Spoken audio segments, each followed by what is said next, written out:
Bersyukur kepada Tuhan jika hari ini ada hari yang baru Tuhan percayakan kepada kita. Dan bersyukur kita akan mendengarkan perenungan dari firman Tuhan hari ini. Terlebih dahulu, mari kita berdoa. Tuhan Yesus, terima kasih. Ada waktu bagi kami untuk mendengarkan kebenaran dari firman-Mu. Berbicaralah, karena anak-anak-Mu siap untuk mendengarkannya. Kami sambut firman-Mu, dalam nama Tuhan Yesus kami berdoa. Amin. Anak-anakku, terkadang kita bisa bersyukur kepada Tuhan jika keadaan senang, dalam keadaan bahagia, sukacita. Tetapi jika kita sedih, kita susah, apakah kita bisa bersyukur kepada Tuhan? Nah, hari ini kita belajar kepada seorang tokoh yang namanya Bapak Paulus. Pada suratnya untuk jemaat di Filipi, dia tulis ketika dia berada dalam penjara. Filipi 1 ayat 3 mengatakan, "Aku mengucap syukur kepada Allahku setiap kali aku mengingat kamu." Bapak Paulus bisa bersyukur walaupun dia di dalam penjara dengan keterbatasan. Padahal dalam keterbatasan tidak bisa kesana kemari, setiap gerakannya diawasi. Hanya dari satu ruangan itu saja, namanya saja dalam tahanan. Gerak-geriknya selalu diawasi. Namun Bapak Paulus bersyukur dalam segala hal. Kenapa? Ketika mendengar jemaat Filipi bersyukur, jemaat Filipi mendengar Injil, dan Injil itu membuat iman mereka semakin bertumbuh. Nah, hari-hari ini kita di rumah terus, kegiatan kita terbatas, kita tidak bisa keluar rumah. Bahkan ketika keluar rumah pun kita juga dalam pengawasan. Karena apa? Karena memang virus corona ini membuat kita banyak kegiatan di rumah. Orang tua kita belajar di rumah, orang tua kita bekerja di rumah, kita belajar di rumah.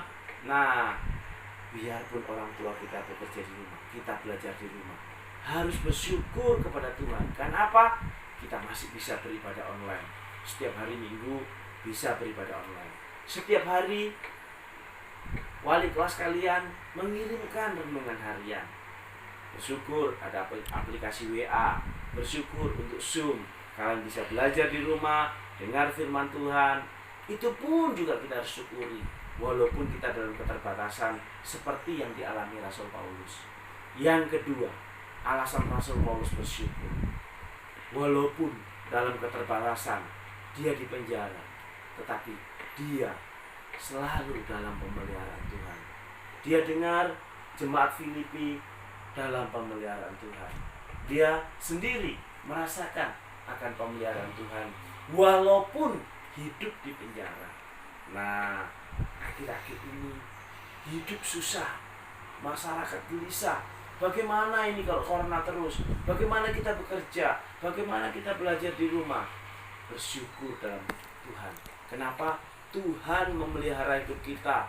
Setiap hari Tuhan menyediakan makanan bagi kita, untuk nafas kehidupan, untuk orang-orang yang ada di sekitar kita. Bahkan sakit pun Tuhan menyediakan obat. Ada dokter di rumah sakit. Itu juga kita syukuri. Di rumah ada orang tua kita, ada saudara kita, dan kita hidup. Terima kasih kepada Tuhan karena Tuhan memelihara hidup kita. Tidak ada alasan untuk tidak bersyukur.